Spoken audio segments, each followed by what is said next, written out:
خون بھی نہیں نکل رہا، ورنہ وہی اپنی بچی کو پلا دیتی۔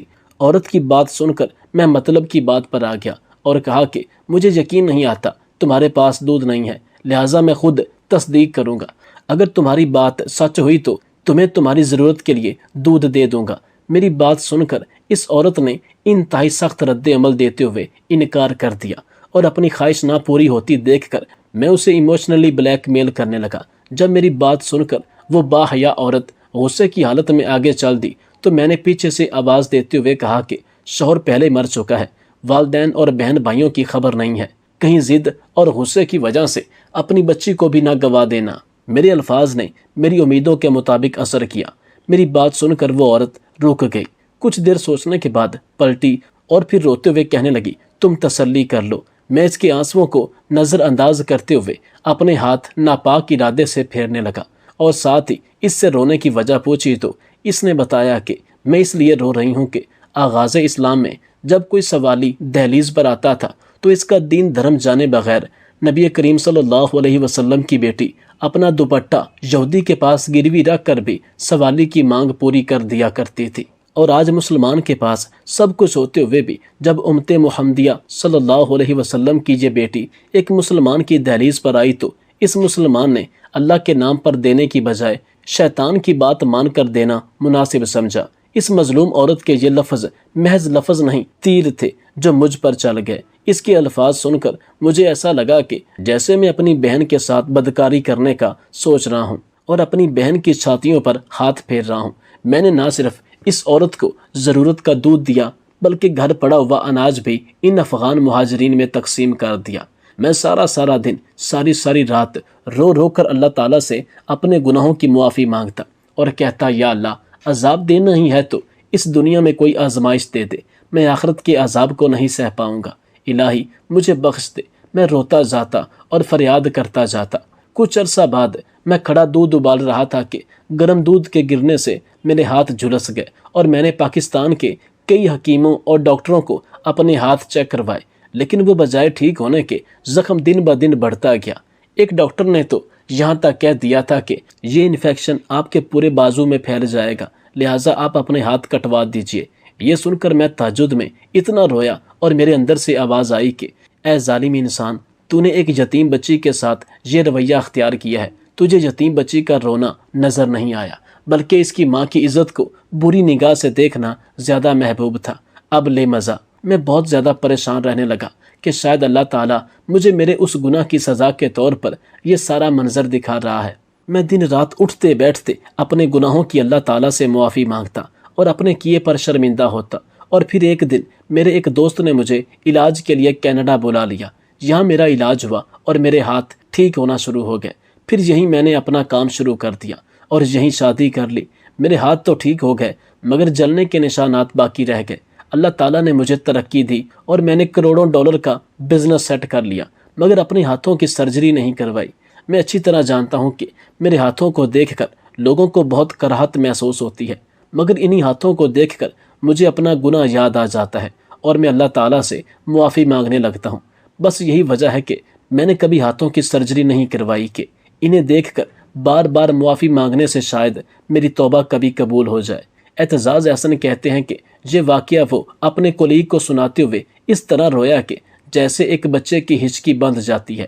اعتزاز احسن کہتے ہیں کہ یہ صرف ایک شخص کا واقعہ نہیں ہے، بلکہ پاکستان میں اکثر لوگ ایسے رہتے ہیں جو مجبور لوگوں کی مجبوریوں سے ناجائز فائدہ اٹھاتے ہیں، فقط وقتی ہوس پوری کرنے کے لیے۔ اس دنیا میں مجبور اور مظلوم لوگوں کو دیکھ کر کچھ لوگ ان پر مزید ظلم کرتے ہیں اور اسی بات سے انہیں خوشی ملتی ہے، حالانکہ جب وہ ایسا کر رہے ہوتے ہیں تو انہیں علم نہیں ہوتا کہ اللہ پاک کی ذات کو ان کی یہ حرکت دیکھ کر کتنا غصہ اور جلال آ رہا ہوتا ہے۔ مظلوم اور مجبور کی آہ عرش چیر کر اللہ تک پہنچتی ہے، اور مظلوم و مجبور سے زیادتی کرنے والوں کی پکڑ اس دنیا میں بھی ہوتی ہے، اور پھر آخرت کی منزل تو بہت سخت ہوتی ہے۔ اللہ پاک ہم سب کو حقوق العباد ادا کرنے کی اور مجبوروں مظلوم لوگوں کی مدد کی توفیق عطا فرمائے۔ اسلام آباد میں راول ٹاؤن چوک کلابر روڈ پر سرینا ہوٹل سے فیض آباد کی طرف جاتے ہوئے آتا ہے۔ چوک میں ایک پیٹرول پمپ اور ایک پرانی مسجد ہے۔ میں 1993 میں اسلام آباد آیا تو مسجد کے ساتھ ایک چھوٹا سا گاؤں ہوتا تھا۔ گاؤں کی زمینیں ایکوائر ہو چکی تھیں، یعنی کہ حکومت نے کالونیوں اور فیکٹریز کے لیے یہ جگہ خالی کروا لی تھی۔ امیر لوگ زمینوں کی قیمتیں وصول کر کے بڑے بڑے سیکٹروں اور فارم ہاؤسز میں شفٹ ہو چکے تھے، لیکن وہ غربا پیچھے رہ گئے تھے جن کی زمینوں کے پیسے عمرہ کھا گئے، یا پھر وہ جو گاؤں کے کمی کمین تھے، ان کے نام پر کوئی زمین نہیں تھی، حکومت نے انہیں کوئی معاوضہ نہیں دیا کہ وہ کسی اور جگہ جا کر اپنا گھر بنا لیتے۔ دنیا میں ان کا کوئی ٹھکانہ نہیں تھا، لہٰذا وہ اپنے ٹوٹے پھوٹے گھروں میں مقیم تھے۔ سی ڈی اے اور ضلع انتظامیہ نے ان کو بے شمار نوٹس دیے، مگر مکینوں کا کہنا تھا ہم کہاں جائیں، آپ ہمیں بتا دیں، ہم وہاں چلے جاتے ہیں، کم از کم ہمیں ہمارے گھروں کے جیسے گھر یعنی کہ چھت فراہم کی جائے۔ حکومت ظاہر ہے ایک ٹھنڈی ٹھار مشین ہوتی ہے، اس کا دل ہوتا ہے اور نہ ہی جذبات، لہٰذا حکومت جواب میں ایک اور نوٹس بھجوا دیتی تھی۔ نوٹس بازی کے اس عمل کے دوران بے نظیر بھٹو اور میاں نواز شریف کی حکومتیں آتی اور جاتی رہیں۔ ضلعی انتظامیہ نے جب بھی گورنمنٹ سے آپریشن کی اجازت مانگی، حکومت نے اجازت نہ دی۔ انتظامیہ ایک بار مشینری لے کر وہاں پہنچ گئی۔ چودھری شجاعت حسین اس وقت وزیر داخلہ تھے، ان کو اطلاع ملی تو وہ فوراً وہاں پہنچے اور ذاتی طور پر آپریشن رکوایا، لیکن پھر 1999 آ گیا اور یہ انہی دنوں کی بات ہے جب کچھ وجوہات کی بنا پر ان غربا کے ٹوٹے پھوٹے گھروں کو گرانے کے لیے آپریشن کا آغاز کیا گیا۔ میں ان دنوں شہزاد ٹاؤن میں رہتا تھا اور روزانہ راول چوک سے گزرتا تھا۔ میں نے دوپہر کو دفتر جاتے ہوئے اپنی آنکھوں سے وہ آپریشن دیکھا۔ وہ لوگ انتہائی غریب تھے، ان کے گھروں میں ٹوٹی چارپائیوں، پچکے ہوئے برتنوں اور پھٹی رضائیوں کے سوا کچھ نہیں تھا۔ انتظامیہ نے وہ بھی ضبط کر لیے۔ گاؤں چند گھنٹوں میں صاف ہو گیا، زمین کو فارم ہاؤسز میں تبدیل کر دیا گیا اور وہ فارم ہاؤسز عمرہ نے خرید لیے۔ صرف مسجد اور اس کے ساتھ چند قبریں بچ گئیں، وہ قبریں بھی اب کم ہوتی چلی جا رہی ہیں۔ یہ کہانی یہاں پر ختم ہو گئی۔ پھر اس کہانی کا ایک نیا پہلو میرے سامنے آیا۔ ایک روز ایک صاحب ویل چیئر پر میرے پاس تشریف لائے۔ وہ ٹانگوں سے معذور تھے اور چہرے سے بیمار دکھائی دیتے تھے۔ میں اس گلی میں کھڑا تھا، میں انہیں بڑی مشکل سے گھر کے اندر لا سکا۔ میں نے ان سے وجہ پوچھی کہ آپ بیمار لگ رہے ہیں اور آپ کی ٹانگوں کو کیا ہوا ہے۔ وہ مجھے اپنی کہانی سنانے لگے۔ ان کا کہنا تھا راول چوک کا وہ آپریشن انہوں نے کیا تھا، وہ اسے لیڈ کر رہے تھے۔ میں خاموشی سے ان کی داستان سنتا رہا۔ ان کا کہنا تھا کہ ان کے 3 بچے تھے، 2 لڑکے اور 1 لڑکی، شادی پسند کی تھی۔ وہ سی ایس پی آفیسر تھے، کیریئر بہت برائٹ تھا، سینئر اس کی کارکردگی سے بہت مطمئن تھے۔ ان کا اپنا خیال بھی تھا وہ بہت اوپر تک جائیں گے۔ وہ ریٹ آف دی گورنمنٹ کے بہت بڑے حامی تھے۔ وہ سمجھتے تھے قانون پر 100% عمل ہونا چاہیے اور جو شخص قانون کے راستے میں حائل ہو، ریاست کو اس کے اوپر بلڈوزر چلا دینا چاہیے۔ جب راول چوک کے مکانات گرانے کا حکم دیا تو یہ ذمہ داری انہیں سونپی گئی۔ یہ فورس لے کر وہاں پہنچے اور گھر گرانا شروع کر دیے۔ لوگ مزاحم ہوئے، پولیس نے ڈنڈے برسائے۔ بہرحال قصہ مختصر، آپریشن مکمل ہو گیا اور انتظامیہ نے ملبہ اٹھانا شروع کر دیا۔ وہ رکے اور پھر بولے۔ آپریشن کے بعد اینٹوں کے ایک ڈھیر پر درمیانی عمر کی ایک خاتون شمع بیٹھی تھی۔ وہ ملبے سے نہیں اٹھ رہی تھی۔ اس کا صرف ایک مطالبہ تھا۔ وہ کہہ رہی تھی کہ وہ بس ایک بار آپریشن کرنے والے صاحب سے ملنا چاہتی ہے۔ انتظامیہ عموماً ایسے مواقع پر خواتین سے زبردستی نہیں کرتی، چنانچہ اہلکاروں نے انہیں بتایا کہ یہ ہمارے افسر ہیں، اور وہ خاتون میرے پاس چلی آئی۔ خاتون نے ان کی طرف دیکھا اور کہا صاحب یہ آپریشن آپ نے کیا؟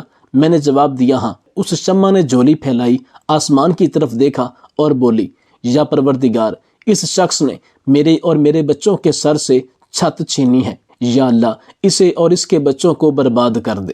میں اس وقت جوان تھا، میں نے منہ دوسری طرف پھیر دیا۔ اس خاتون نے اس کے بعد کہا یا اللہ ہم سے ہمارے گھر چھیننے والے تمام لوگوں کو برباد کر دے۔ اس نے اس کے بعد اپنی پوٹلی اٹھائی، اپنے بچے ساتھ لیے اور چلی گئی۔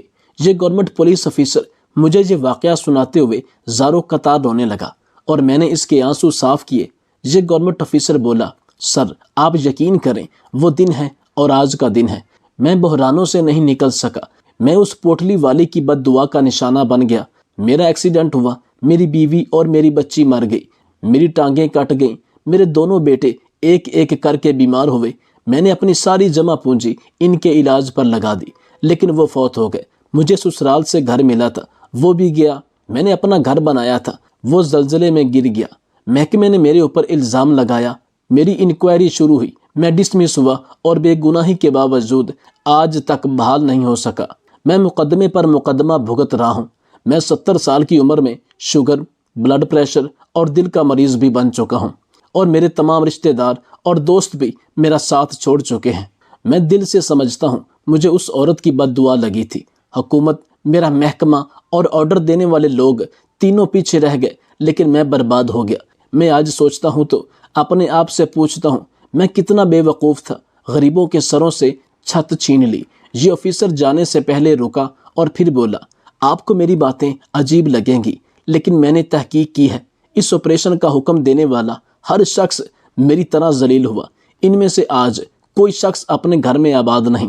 وہ سب اولاد اور بیویوں کے بغیر عبرتناک اور بیمار زندگی گزار رہے ہیں۔ یہاں تک کہ اس وقت کے چیئرمین CDA کی ساری پراپرٹی بھی بک گئی اور اس کی اولاد بھی در بدر ہو گئی۔ وہ بھی عبرت کا نشان بن کر آخری سانسیں لے رہا ہے۔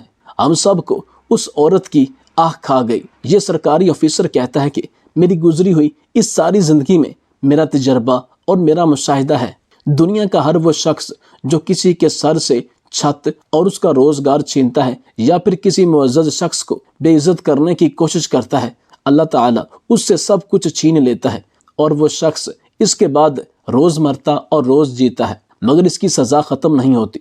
یہ واقعہ سننے کے بعد خدا گواہ ہے میرے رونگٹے کھڑے ہو گئے، اور میں اس کی باتیں سن کر عالم حیرانی میں چلا گیا۔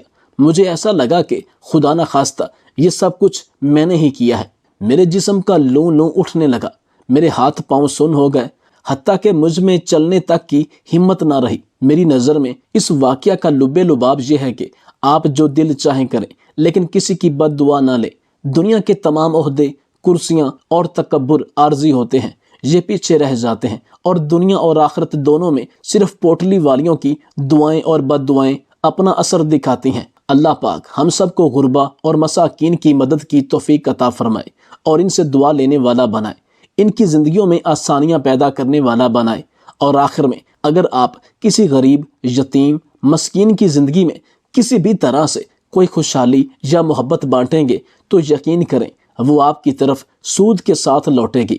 یہ صرف میری باتیں ہی نہیں بلکہ میری زندگی کا تجربہ ہے، کیونکہ میں نے بھی کسی کے کہنے پر اس کا مشاہدہ کیا اور پھر اس کو اپنی عملی زندگی میں لا کر یہ سبق حاصل کیا ہے، اور اس میں کوئی دو رائے نہیں کہ کر بھلا ہو بھلا۔ اگر آپ کو ہماری یہ ویڈیو، ہماری یہ کاوش اچھی لگی ہے تو کائنڈلی ہمارے چینل کو لائک، شیئر اور سبسکرائب کیجیے۔